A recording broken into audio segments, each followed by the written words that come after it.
And in your own time, come back to the screen, being present in this space and time. So I want to open this space and also open that do whatever feels most alive for you. There's no need to sit. Often when these energies come through, I need to move a lot. I'm not going to move a lot because I'm going to stay in front of the screen. But if you need to move, if you need to stretch, please feel free to get up at any time. There's no need to stay right in front of the screen for this. And also, if there's something you need to integrate, or if you're like, okay, I'm saturated, I've had enough, yeah, you're free to enter and exit as need be for the time of this call. I really appreciate your presence and coming forth. Yeah, 20, it looks like 29 right now, which is more than I had anticipated. This is fantastic. So welcome to the Dark Hearts of Magdalene. I want to start with a reading because the feminine masters communicate a lot through visuals, through poetry, through arts. It's not so much in the head as much as it is in how these vibrations hit us, and it often comes through creativity. So I'm going to start with this reading. If I could start over from the beginning, I would start with the most invisible, the threads in the web of our ecosystem that are rarely named, much less revered. I would start by listing the names of the trees, the flowers, the seeds that carry the light that gave us life. Because this is what we have forgotten. This is where our reverence has not yet reached. I would start with frankincense and myrrh, with the boswellia and the camorpha trees that made them. I would start with the honeybee and the sweet essential nectar it feeds on. I would start first with what goes unnoticed, with what we haven't realized is the most sacred among us. I would start with the names of everyone we've excluded, of the street children, of the millions slowly starving to death in plain daylight. I would start with the outsiders, the outcasts. I would start with every one of us who thinks we aren't worthy of love just as we are. I would say each of their names, each of our names, who have been made into objects, who have been violated, who have had to survive by leaving the body altogether. I would list the names of all the mothers who have known the unspeakable joy of gradually knitting life within her, of bringing life from the dark into the light. The mothers who have no idea where their heart is anymore, now that it's also outside of them. The mothers who remind us, no matter who we are, that our first country was a woman's body, and our first element was water, and that our first reality was darkness. If I could write the beginning, it wouldn't be in the light. It would be in the womb, in the dark, in a cave, in an egg. It would be to name all that has been left out of what's holy. The blood, the body. Nothing real or imagined has ever happened without it. If I could start again,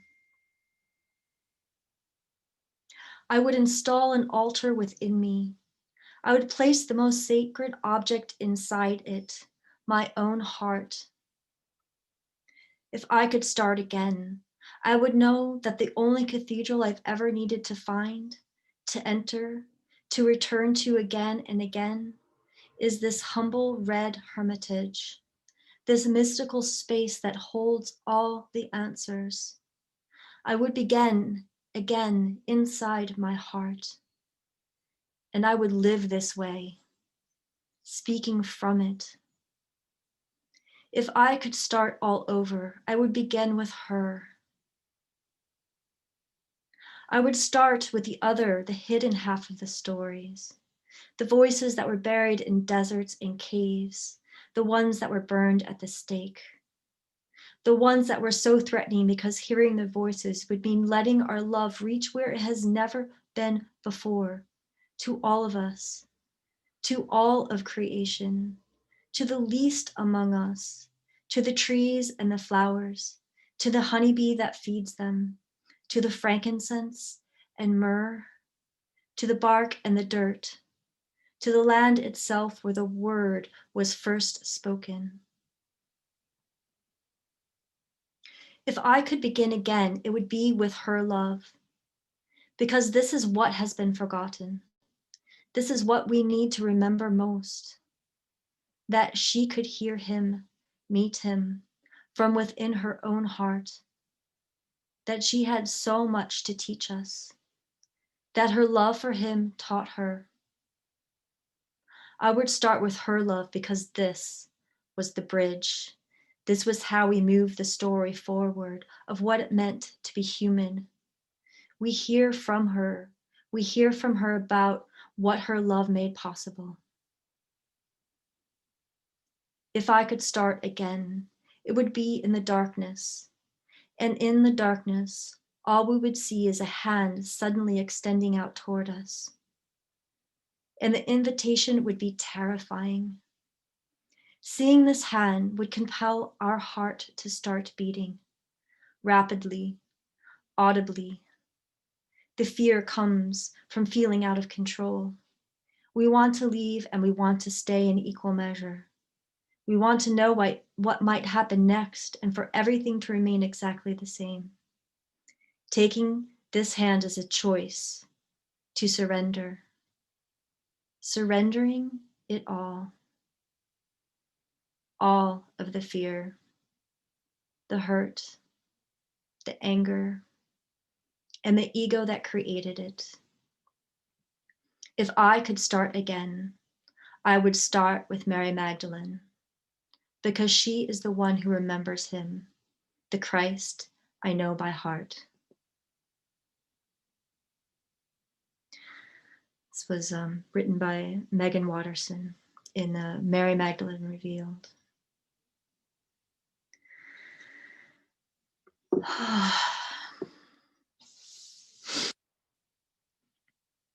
So I think what's happening now with the solstice and the conjunction and this big push of energy that's moving the whole planet forward, it's the shift from the sixth ray of devotion into the seventh ray, into ritual magic and order. And this can be very represented by the archetype of Mary Magdalene. And while she's the only female of the masters in esoterics, it's said that this is because it took so much development of the masculine principle. Someone's asking if I'll share that. Yeah, I can put that up afterwards.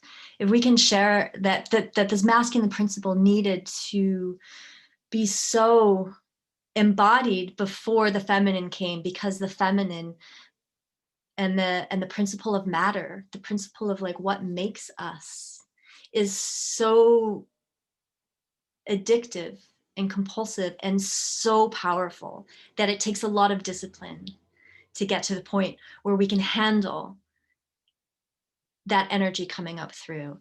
And I feel like in what's coming in the esoterics, what they're talking about, the Shambhala impact, was a huge amount of energy that's supposedly coming in the year 2025. And this is the opening, the preparation, that we're preparing for this huge amount of energy coming not only from the cosmos, but whatever comes in is also going to be met about what's coming up through matter. And we need to have this very strong system of containing and also utilizing this energy and using it to propel the evolution of humanity, but also the evolution of our planet forward. It's said that the planet Earth is behind schedule in its evolution. It's sort of like a teenager who just won't leave the house. Like it's just not quite ready to live out in the world on its own. And so it's got this immature quality that we've become really attached to the material, and that this energy is like pushing us forward, and this age and what's coming is pushing us forward, pushing us into maturity. And I've been feeling that this is really represented by the archetype of Magdalene and the archetype of the Marys. There are three, the mother of Jesus, the sister, and then the lover of Jesus, all three Marys. And it's like three faces to one being, three parts of one being. But Mary Magdalene being particularly the energy that is associated with the dark and with the deep matter of earth, and bringing the sacred back into the deep matter of earth.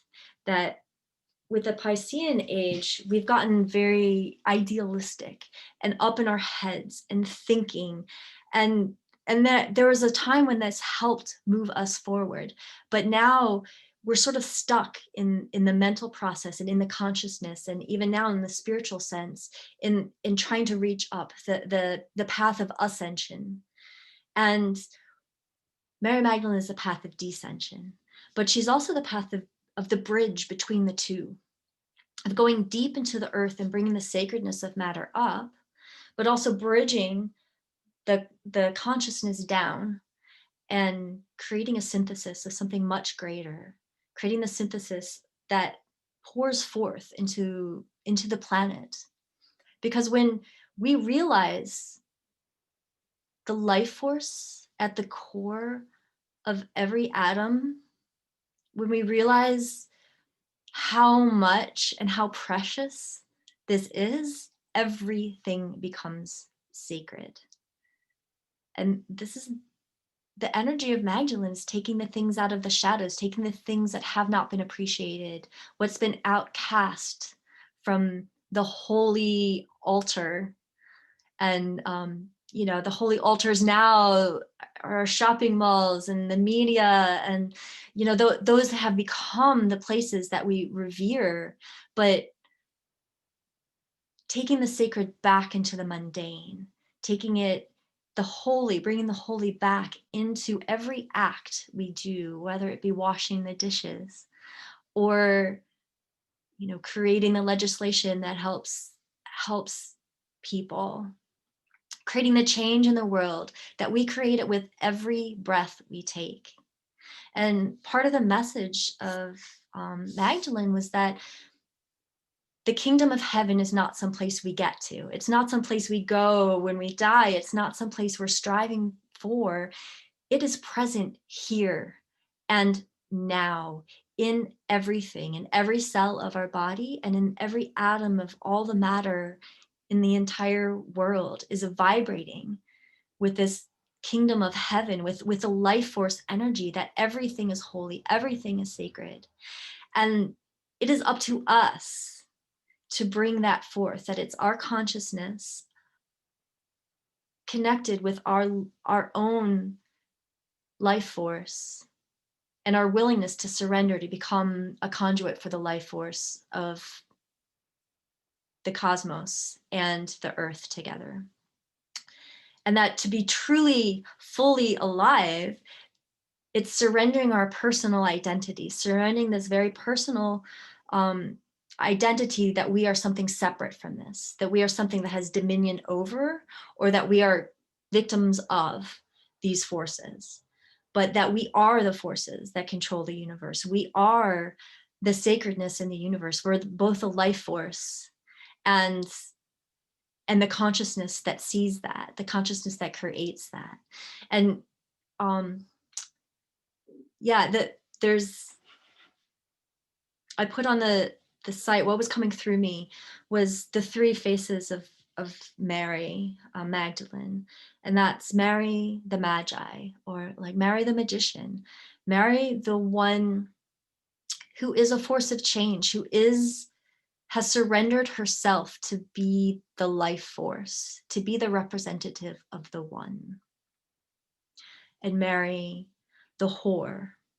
Now, while it's kind of known that she wasn't actually not a prostitute, the prostitution is part of the realm of what she sees over, sort of like her she's one of the ministers of prostitution, or sacred sexual work, and also anything sexual, like the sacred sexuality.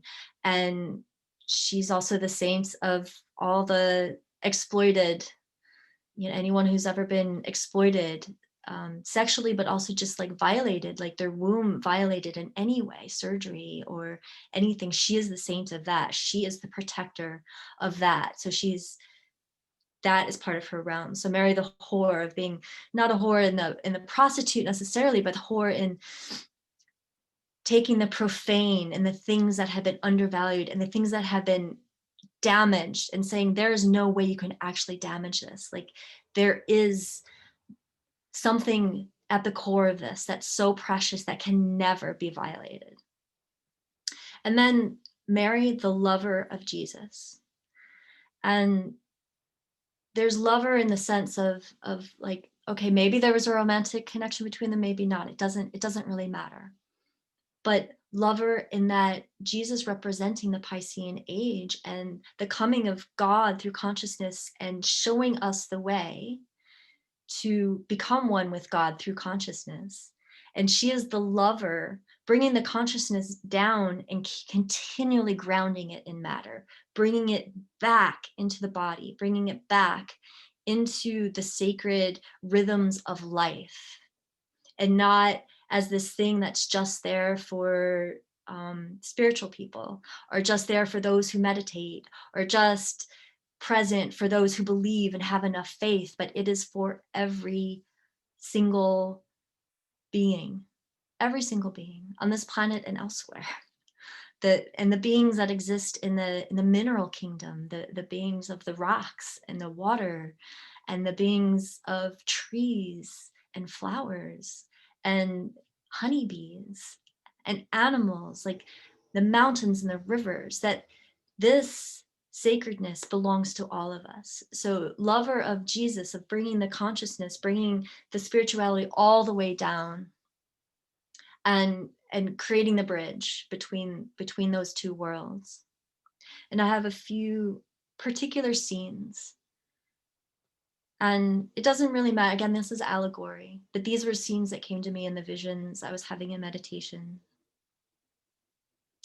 And they represent some of the themes of Magdalene: surrender, shame, sacrifice, and personal heartbreak being the bridge through which we can open ourselves up to the universal energies.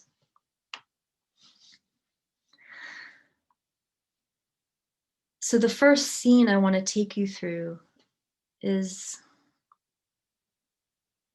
Mary Magdalene living in a small fishing village and being in a family, and her having this hunger and this sense of unrest that was so deep in her life, not being able to satisfy it. Her fishing and going through the day to day, never being able to satisfy this hunger, but not seeing that there was any other life that she could live. But knowing in her heart that this was not the life she was made for. This was not the life she was intended to live. And come through her village comes Jesus and the apostles, and on sensing his presence and hearing his words, she has this switch flip, and it flips so much that she's like, this is something that my life is intended for. Like this, not this person, but this vibration. There's something in this. And not knowing anything about what could happen, she leaves her family and leaves her village to follow and become an apostle, which was unheard of for a woman. And this is how she became Mary the whore, was because being a woman independent of a man, mean you weren't owned, you weren't the property of your father or your brother or your husband. And when she left, she had to leave all of that behind. It was a shame on the family. So she had to sacrifice this family connection, but she knew there was something, like she felt it, but she felt it in the dark, meaning she didn't know. There was no promise. There was nothing that would say, you know what, everything's going to be okay if you follow this path. In fact, everything said, your life will not be okay if you follow this path, except her heart, which said, this is the only path you have. This is the choice that you have already chosen. This is the only thing you can do. And in this scene, she leaves everything she knows, and just feeling the sense in your own heart of where that is in your life, like where that has happened in your life. So dropping into that sense of this universal theme of the choiceless choice, and maybe you haven't made it yet, but maybe you can feel what it would be like to have to surrender everything that mattered, everything that you knew, to walk into something that was made you ashamed to your family, that exiled you from the people you knew and loved, without any promise, and without any necessarily any comfort. This wasn't a life that was going to bring a lot of comforts, sleeping on the ground, on the bare earth, out under the stars every night, and not knowing where your next meal was coming from, and living off of donations from other people. It wasn't, and it was unheard of for women to be doing this, but she knew, she held it so strongly in her heart. And this is where I really feel the seventh ray energy of Mary in this scene, of that deep surrender, of faith, of knowing that there is magic here, so much bigger, and I can open up and let it work through me. And I am willing to sacrifice everything for this. And this is part of what's being asked in the bigger picture for those who want to be on the path of being the servers in the new world, of bringing this new world forward in this more Aquarian age, is like, are you willing to sacrifice? Are you willing to put everything you know on the altar, because you have faith that whatever comes, even if you're destroyed, something better will come of it. Even if your personal life is destroyed, something better will come of it. So yeah, dropping now for a moment just into your own heart and your own experience.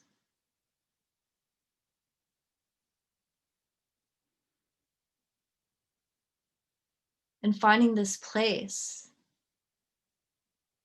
either in the life you've lived or in the life that you can envision in the future, of this kind of surrender. And of the fear it brings up, and the grief, and the sadness.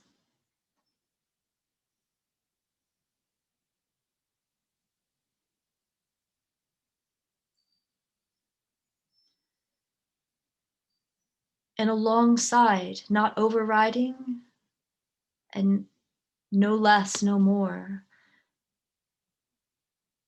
that knowing that this was the only way forward. This is the only choice you have, is to leap into this darkness and to surrender to whatever's coming. And not for your personal gain, but because you know it is what needs to happen. You may never see the benefits of it, but you have this feeling that somebody will at some point, that something will happen, something will come of this.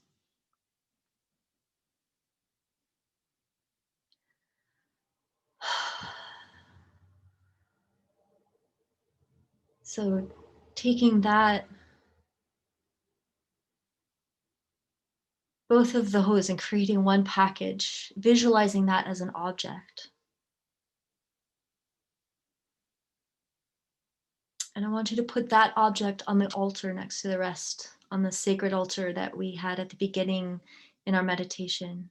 Putting it on the altar for right now. It's not a promise, it's not a commitment to anything, but just taking it in this moment and putting it on the altar.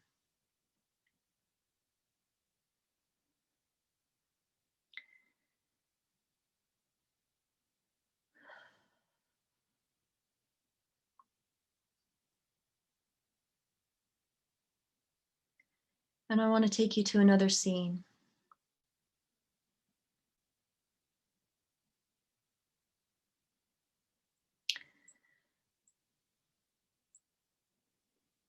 And that is the life on the road of the apostles is kind of rough, and they sleep outdoors and they're walking often barefoot, and it's dirty and it's exhausting, and they're preaching all day and just jostling and trying to take care of things, and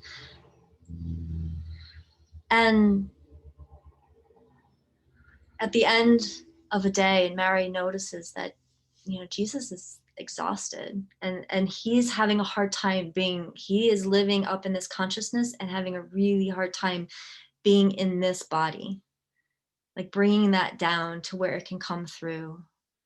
And she sits before him and washes his feet that had been walking the earth. And she anoints him with the precious oils that people have given them as offerings. And she can hear the rest of the apostles saying, we could sell those and feed the poor. Like, why are you using that? Like, we can sell those and help so many other people. And yet she washes his feet. She anoints them with the oils. When there's nothing clean to dry his feet with, she takes her own hair and dries his feet with her own hair. And not out of sacrifice, not out of being a martyr, but holding the sacredness that these bodies are something so precious, and that there is no way we can hold the full currents of the life force without honoring these precious bodies. These bodies that are really kind of fragile and get damaged, and we can do so much harm to. And she's saying, you know what, we need to take care. Not only we need to take care of this body because it is channeling so much right now. And without having that care, there's the possibility of being disembodied and then not being able to bring any of this forward. And in this, there's the care of this particular soul, of this person she loved, of this animal connection she has to this human being. And that is just as important as the connection she has of this avatar of spirits, the Son of God, the SON, but also the SUN being the representative of the soul, that actually these souls, we need to ground them completely in this body. We need to have them living inside this body. They don't do good when they're living up here and they're disembodied. And this is also where Mary comes in the archetype as being the healer, of being able to take care of those who have been wounded, of those who have suffered, who have been victims, and returning them back into the body and remembering the sacredness and the innocence of these bodies, these flesh and blood and skin, that this is the sacred vessel. This is the vehicle through which the divine energy works. It's not just in our minds, it's not just in the spirit, but through this vehicle that can get damaged and that can have terrible, terrible things happen to it. And that those terrible things don't destroy it. Like, we may actually lose a limb, we may destroy flesh, we may be beaten and battered, but there's a part of it that can never be destroyed. And there is a part of this that is never unlovable, never unworthy of love. And my own experience with Mary, the first time she came to me, it was 10, 12 years ago. I'm not sure exactly how long ago, but in a meditation, and she came in so vividly. And she took me to the place in my body where my deep core wounds had happened, of a sexual trauma that had happened when I was very, very young, just a baby. And she didn't take me there to heal. She didn't take me there as a gift to me. She took me there, and she laid down prostrate before me and said, "May I take this from you as a gift to me? This is precious to me, and I see it burdens you. Can I take this?" And just the grace of that act, and how in this meditation where she showed up, I physically felt this burden being lifted from my physical body. And that for her, it was in total reverence that this was something precious, that this was a gift to her. It wasn't her coming to save me. It was that was precious to her, that suffering and the trauma and all the shame and the pain around it was sacred, and it was precious. And she could see that pain burdened me, but for her, it was food. It was something that, like, really helped her. So this is part of that archetype, that it's not done out of an act of martyrdom or even as being a helper, but as this actually is how we do the work. This is how we do the work as a whole, as a collective, that we need to transmute all of the suffering and transmute the pain of these bodies and of our personal hearts, that we can use that as a bridge, that those things aren't what's in the way. They're not the thing we need to get over and put aside, but they're the thing that becomes the bridge, that becomes the fuel, that bridges and fuses the sacredness in this body, bringing the consciousness and the love and the grace down into the physical plane. That the personal heart and the personal suffering are not our burdens to bear. They're not our crosses to bear, but they're actually the way in which we sanctify this flesh.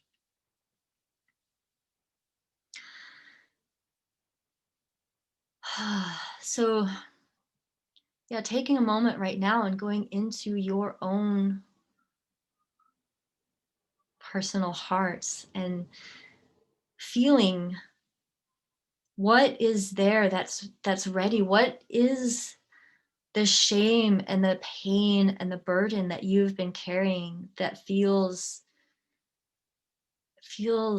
heavy?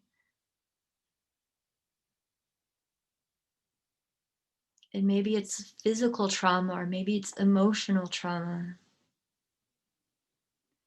What is the thing that comes up, and you don't have to search, but what comes up naturally?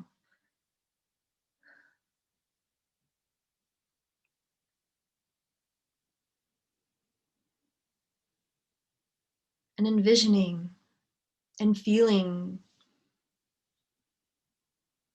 the hands of Mary reaching down into your personal heart and with love looking you in the eye and asking, may I take this? This is a gift to me. May I take this, please?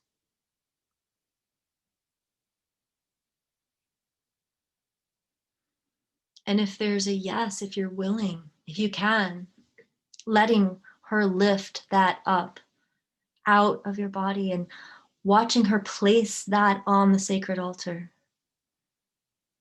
on this altar for her.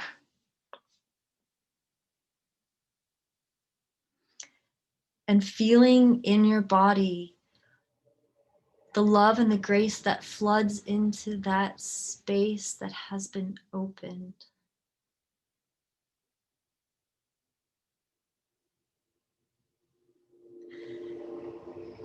That if you're willing to let it, can lead you to the divine innocence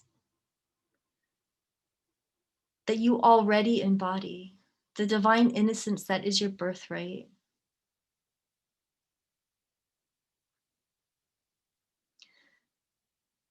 The completely unfuckwithable place inside of you that can never be damaged, never be harmed. And remembering that space is inside of you.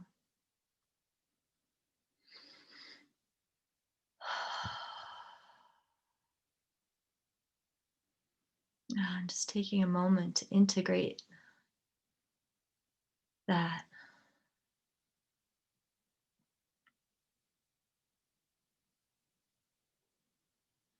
And anchoring that sensation.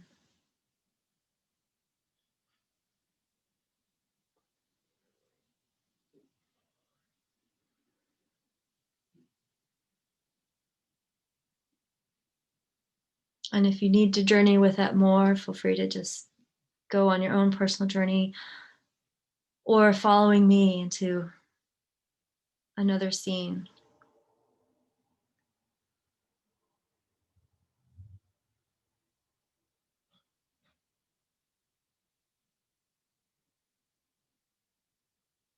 So in this scene is Mary standing at the foot of the cross.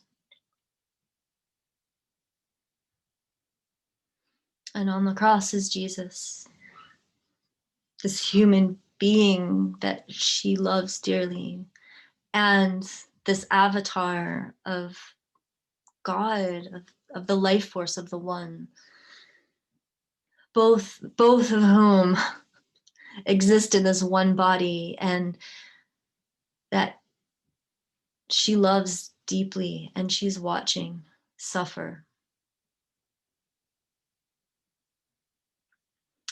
And I want you to picture Jesus getting to the point where he is broken, like he is being broken. That place in him that still connects and identifies with the personal body mind is being completely consumed and eaten. And the place in him that even identifies with his soul, with that part of him that has this mission and has he knew he had this purpose, and here it is, it's coming to the end, and that is also having to be disintegrated. Like, why is this happening? It's coming to the point where he can no longer hold the intensity of that choice, the intensity of the transition, and he is asking for help. And he's asking not only the help from God, but he's looking Mary in the eye, and she is pulling that energy down through her into the planet. I've got you. I'm holding you. I've got you. You are here. Like, none of this is in vain. You are here. You are here. You're not up there. You're here. And I am with you. You are not alone.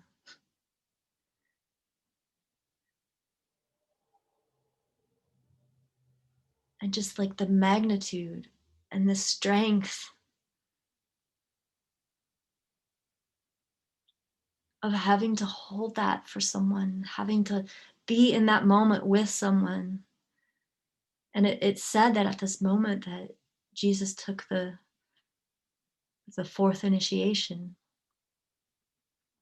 And I believe also at this moment that Mary was taking it as well, only she was taking the choice of staying incarnate, staying in this body, keeping that energy grounded here on this planet.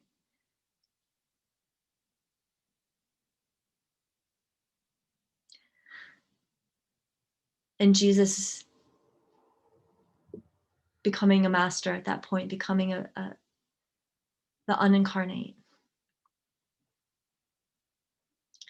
But her will and her focus of bringing that energy of the soul, of the energy of just soul, of the sun, down through her body and saying, this stays here, this stays here. And creating the bridge of that magnitude. And I think this is the bridge that has been lost and that has been buried. And with how the Gospels went, that they were rewritten, and that it becomes like there has to be this in between, that Jesus is the bridge, that Jesus is the way.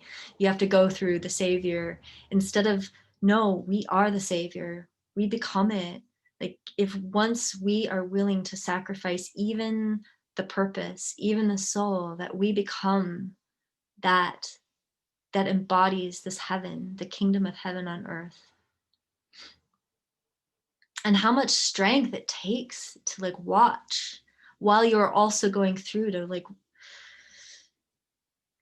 be witness and experience of this at the same time, and choosing to stay in it here on this planet. And it said that she the next morning at his tomb awoke to see him in body again, incarnate. And I believe this is also because she took the initiation at the same time, that they had this connection of like being able to do this. But that moment was a choice. And that moment is being represented in this moment now, in this transition from the Piscean age to the Aquarian, of like, do we let the old story, the Piscean story, continue to be told? Do we make some things more sacred than others? Is there a hierarchy for holiness? Or do we take that energy of the life force and bring it and fully ground it into this planet, into this incarnation, into this body, as well as the body that makes the planet, the body that makes the whole, both bodies? Do we choose to incarnate that into everything now? Because we know that's the way things change. That's the way that we bring forth the new civilization, is not through the thinking and the legislation and the writing books about it and the making hierarchies and making systems, but being the living incarnation and letting that vibration ripple out and create the forms around us. Not that those things won't be made, but that they won't be made from here, that they'll be made from this life force deeply embedded in matter, deeply embedded in our bodies, that it comes and it ripples out and it gets shared with the rest of the planet from this place. And I'm feeling that that's why she's coming in now. Is like, we are having to make this choice. We're embodying that energy, and it's coming whether we're conscious of it or not. But whether we choose to stay steadfast and remain, say, yes, I commit to this, and I commit to being the full force of this in this body, which means I also have to care for this body. I also have to have reverence for the personal, and make sure every part of me comes along. I can't leave any part behind. I can't leave that wounded 5-year-old part of me back with it, I need to bring it along. And in order to bring it along, I have to completely integrate it, which means that has to be sacred, that every part of me has to be sacred. My addictions, my shame, my guilt, my doubts, the things I have done that have harmed others must also be made sacred. Not necessarily excused, but made sacred, made the bridge to make sure that those things don't happen or don't continue to happen in the future. So, yeah, taking a moment and a breath and dropping down into your own heart and your own body, your own flesh.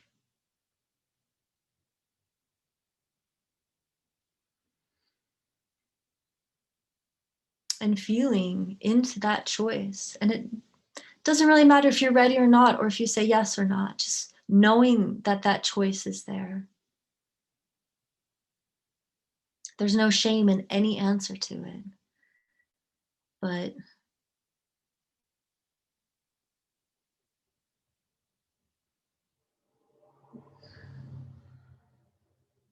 knowing that you can make that commitment to being that vibration and living it here now.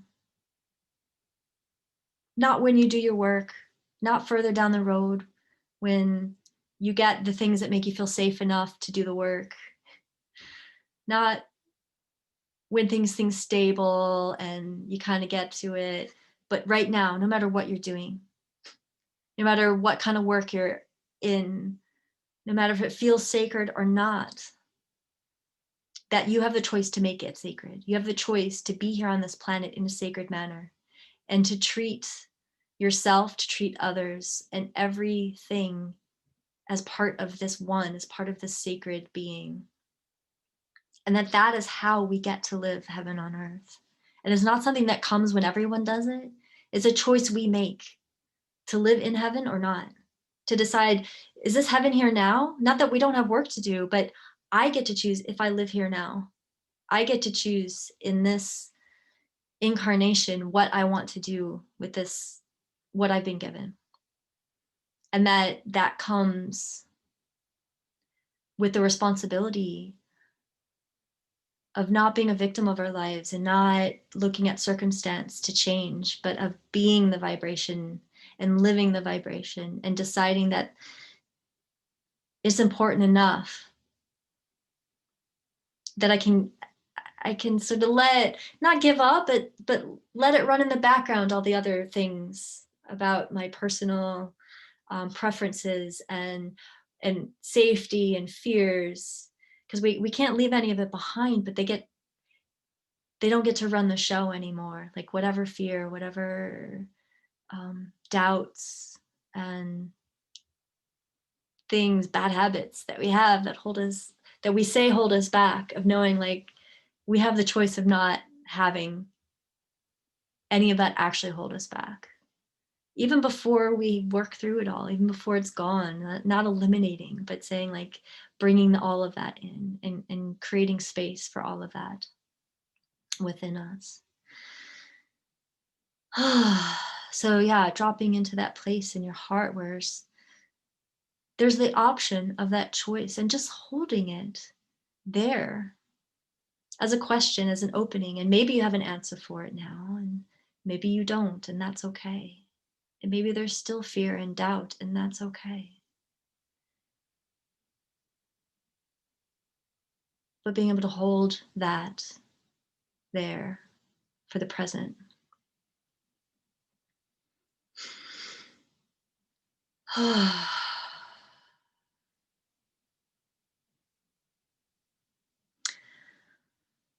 So I'm just going to kind of bring this to a bit of a close, and I'll open for sharing. I'll turn the recording off and open for sharing in just a minute. But I want to just recap a little bit of where we've gone. And none of this was scripted. I kind of ad-libbed most of it. But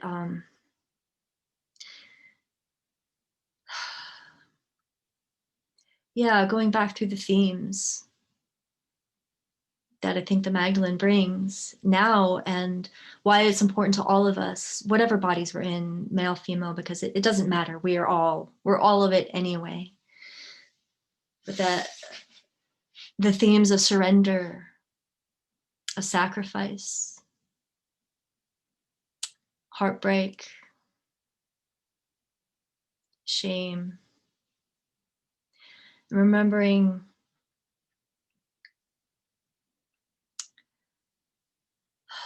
the wholeness of everything, the wholeness of ourselves, most in particular, because we're part of the great whole.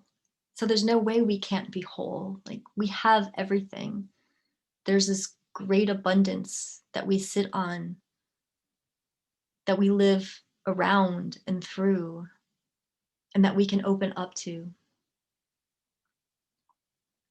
We have the choice of opening. We have the choice of having